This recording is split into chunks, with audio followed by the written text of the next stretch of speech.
Hello and welcome back.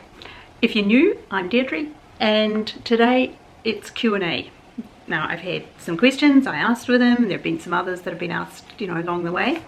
So I'm going to deal with them, get right into them.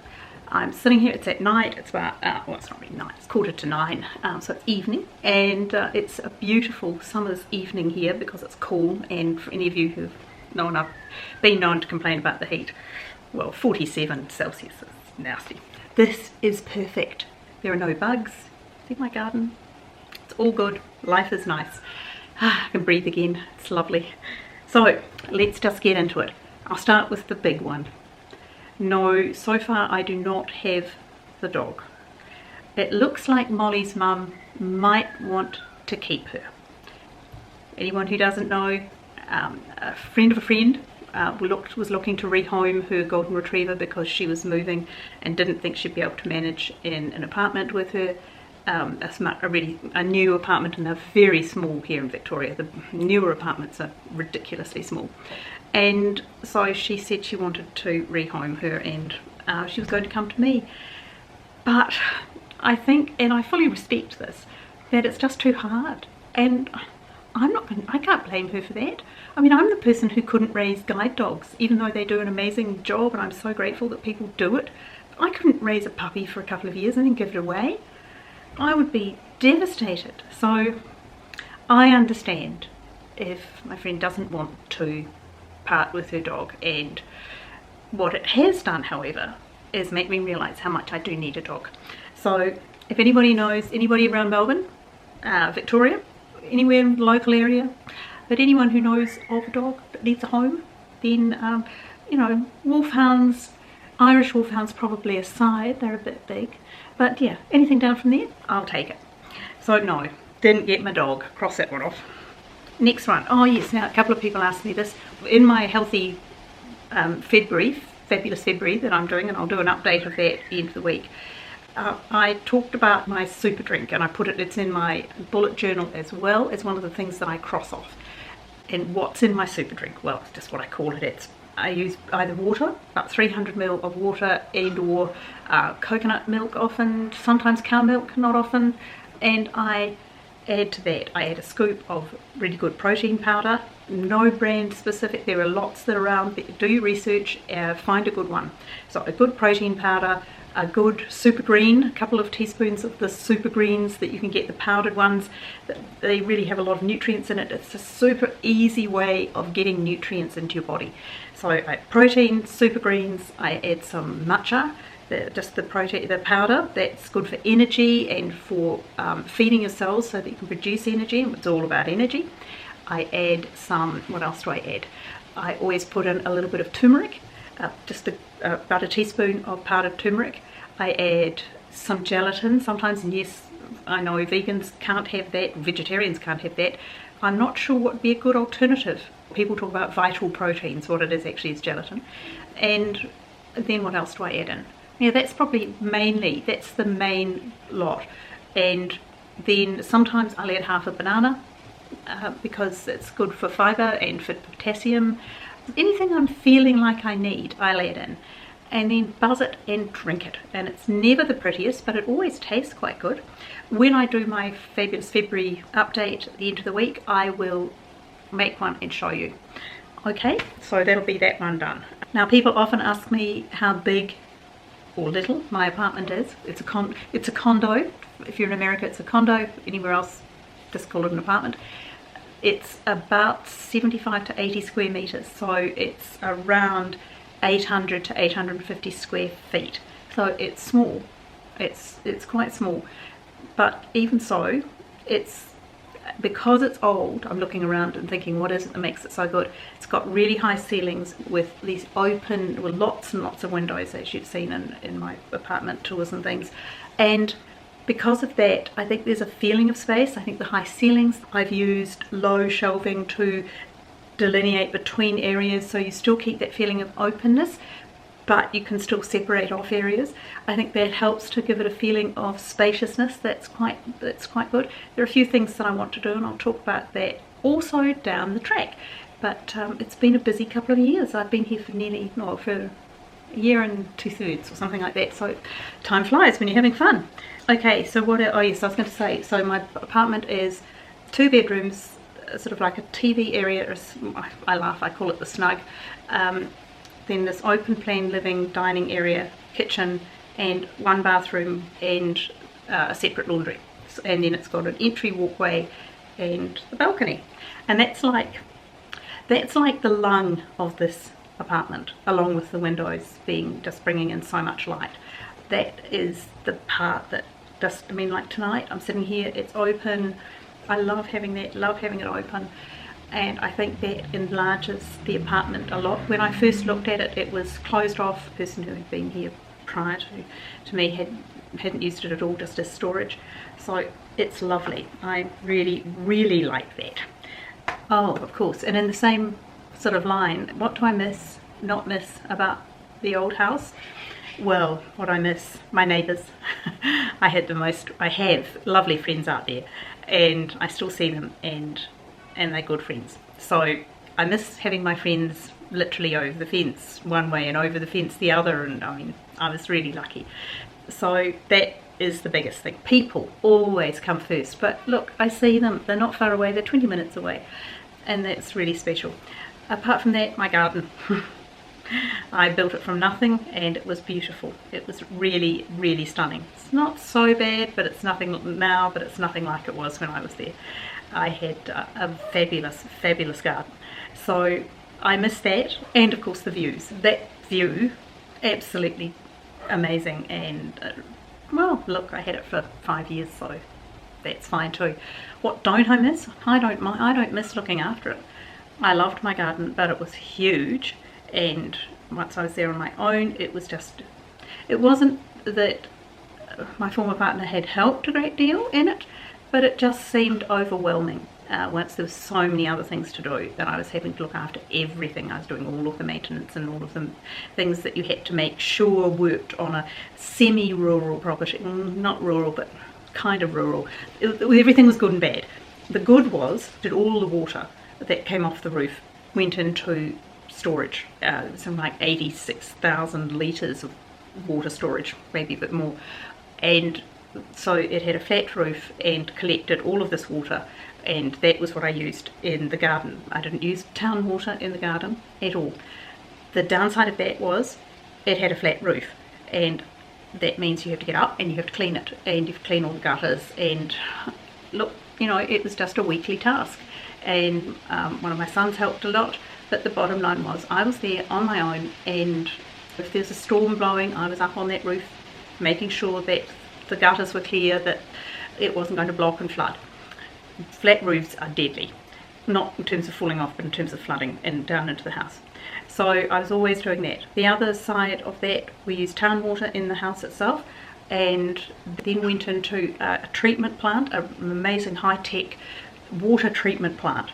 It actually turned the black water from the house, from the loo and the shower and kitchen and everything, washing machines, everything, into water that, look, I'm not saying that I would have liked to drink it, but to be fair, if I had, it probably wouldn't have killed me. It was borderline potable water, and that then went out into subsurface irrigation all around the olive terrace and the upper garden. So there was no waste going off the property, there was no sewage going out, so that was fabulous. But once again, you have to make sure that it's maintained, that it's always got the power supply. If it hasn't got a power supply, it can't work. And of course, a 5-bedroom house, 3.5 bathrooms, it was big, and I had always done all the cleaning. But when there was the massive financial pressure, because my former partner closed off all the accounts as soon as we split, and he did that without telling me. He just shut the accounts down, so I had no funds, and so the stress of it all was really quite terrible, and I was determined to stay alive, because that's the other thing. If you don't know, I have a type of, for want of a better word, we'll call it leukemia. It's a chronic stem cell blood cancer, basically bone marrow, but it does affect the whole of my body, and that's the important thing for me, is to keep the stress off myself and stick around, because I have a grandbaby. There'll be more, hopefully, and I intend to be around for them. So that's, you know, but look, I don't know how to say this in a way that doesn't sound appalling, because quite frankly, it was appalling. And but I don't want to live in that place, so I don't want to talk about that in particular. It's a book on its own, quite frankly. It was like the perfect storm. Anyway, so that was what I miss and what I loved about my old home, and one of the reasons I'm very happy not to be in it anymore. And I wouldn't have been doing this. The environment, should we put it that way? You know, the environment was not one in which I could be this person. I could be creative. I could be allowed to do things like this, because it would have been seen as a threat to somebody else's confidence, shall we put it that way. I don't know how much of this I'm going to leave in. We'll see. I want to leave it in. I want it to be real, but I don't want to tell other people's stories. So you understand that? God, my hair's a mess. Sorry, it needs washing. But anyway, right. So there we go. What else did I put in here? Oh yes, somebody asked me, what do I think of Marie Kondo and all of the Marie Kondoing things? Because I've done an awful lot, as you can imagine, of decluttering, i.e. shedding possessions of a lifetime. Not clutter. Things that were part of my history and my life, and things that I enjoyed and loved, and I had to shed them.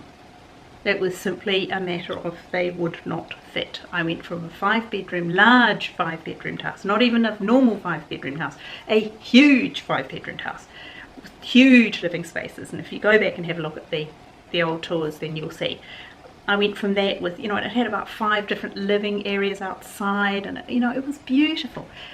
But I had to get rid of so many things that I loved. That did spark joy. I had to just rid myself of them because I could not fit them into my new home. So that's the thing. People say, what do you think about Marie Kondo? I think that for a lot of people it's an amazing new way of looking at their belongings and the things that they buy too. I think this needs to be said also. Does it spark so much joy when you go to buy it that you can get rid of something else? So I think for a lot of people it's a fabulous way of thinking about their things. That's one point, and that's a really good thing. She's a sweet lady and she markets it beautifully. So all kudos to her. And there's the other side. So it's not a but, it's an and. The other side is, you could have, if you were a hoarder, and I talked about hoarding, organising, decluttering, and hoarding before in another video, so I'll link that. But if a person is actually a hoarder, this doesn't work, because the point of the mental illness that is hoarding, and it is a mental illness, it's in the DSM, that's the diagnostic manual. So my background is psychology. Then everything sparks joy. That ratty old plastic bag with some receipts from 15 years ago in some way sparks joy with that person who is unwell and a hoarder. So it doesn't work for that. It works for normal people who've got too much stuff, and stuff that they just bought because they weren't really concentrating and they weren't mindful about their buying. It doesn't work for people who have serious mental illness called hoarding, and it doesn't work for people who are downsizing for whatever reason, who are having to shed the belongings of a lifetime, the history that goes with it. And we have emotional attachments to things. We're humans. That's the nice thing about being a human. We are emotionally attached. Quite frankly, if we're not emotionally attached to at least people and to some things in life, then we're in trouble. That's one of the great things about being human, is this capacity to build our own lives and to create our own histories and to surround ourselves with homes that we enjoy and that we love. I think that it's perfectly sound and perfectly normal to want to have a nice home, a safe, warm, attractive home to come into. So it doesn't work for getting rid of a lifetime of possessions, because the reason that you have kept them is because they give you joy, and that is the hardest part about downsizing. So here's my take on the whole Marie Kondo has sparked this huge decluttering around the world. Wherever there is Netflix, there is decluttering. Only, where does it go? Oh, we're donating it. That's right, I forgot. The various charities that take things, they don't want them. They're just stuffed to the gunnels. China has told us that in Australia we can't give them our recyclable things anymore. Sorry, they're not going to take our trash and do something with it. We're going to have to take responsibility for everything that we have in our homes and that we take out of our homes.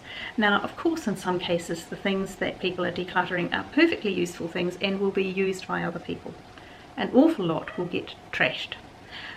I know here in Australia that a couple of them, in Victoria, a couple of the major charities, only 2 of them I think together, they have to spend something like $35,000-$40,000 a year on tip fees for trashing stuff that is given to them, because nobody wants it.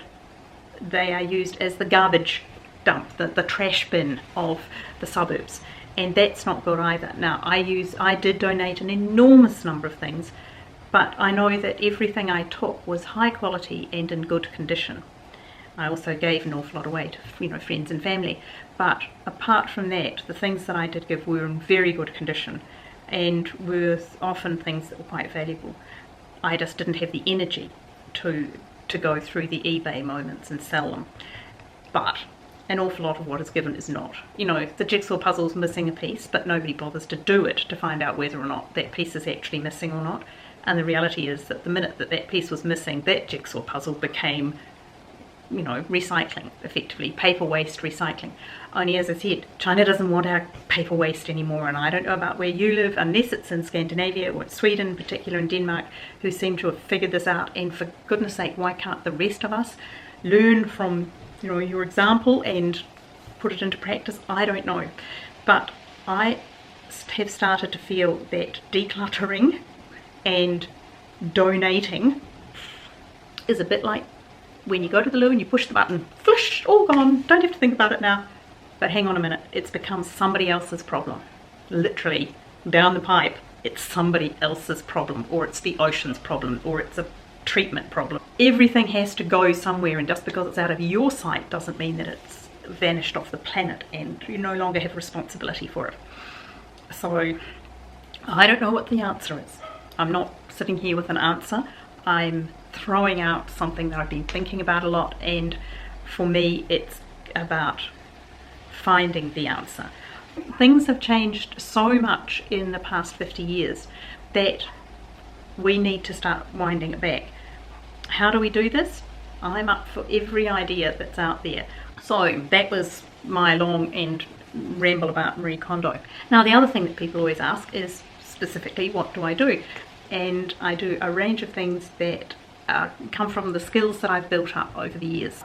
For my own business called Night Designs, I do home design consulting. I use my psychology background for helping people to downsize, basically downsizing coaching, and it's a lifestyle coaching that goes on with in terms of pre-purchase consulting for in terms of people buying homes, and then once they've bought them, redesign and run rebuilds, project manage, that sort of side of it. I used to do a lot more of that, and it's switched now more to the consulting and the coaching side, which is easier. You don't have to be on site at 6 o'clock in the morning, and I find that I like that. My own business allows me to maintain my creativity and to do the things the way I want to, and to give myself the flexibility to be able to do things like make YouTube videos.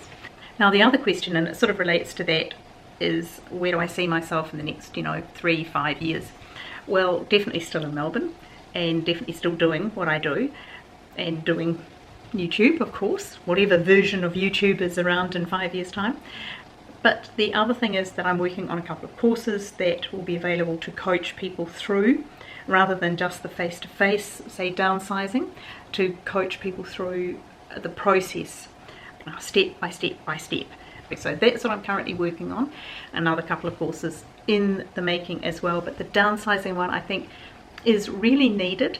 There are so many people who want to be able to downsize and don't know where to start. They don't know where to start in terms of buying what is a realistic thing for them to move into, what is a realistic time frame for getting these things done, how do they go about getting themselves ready to get rid of all of that stuff?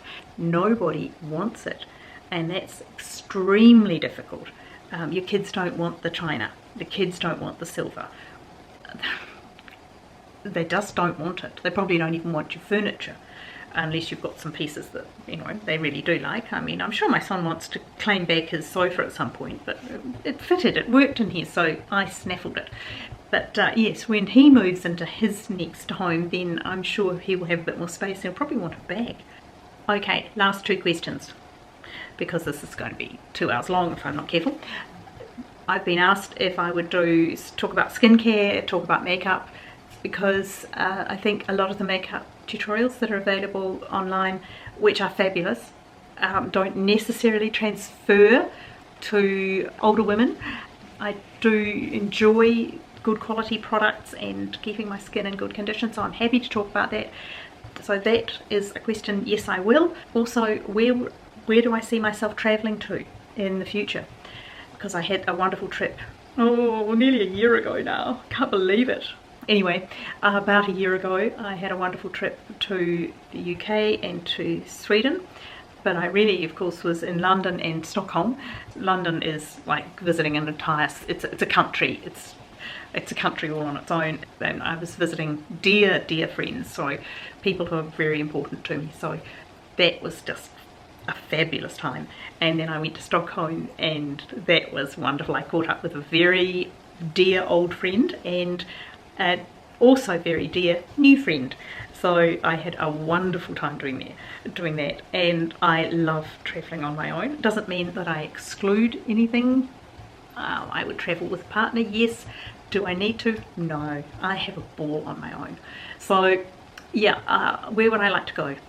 First up, Norway, more of the Scandinavian countries, and much more of Sweden. That's definitely, obviously back to London, because London, I could just, if I could flip a switch and live there and have everybody I love around me as well, then I would definitely live in London. What else? I would love to, I will go back to France and to Italy, go back to Paris, which is another one of the world's great cities, obviously, and is sort of like going to a country all on its own, because you can be busy in Paris for so long.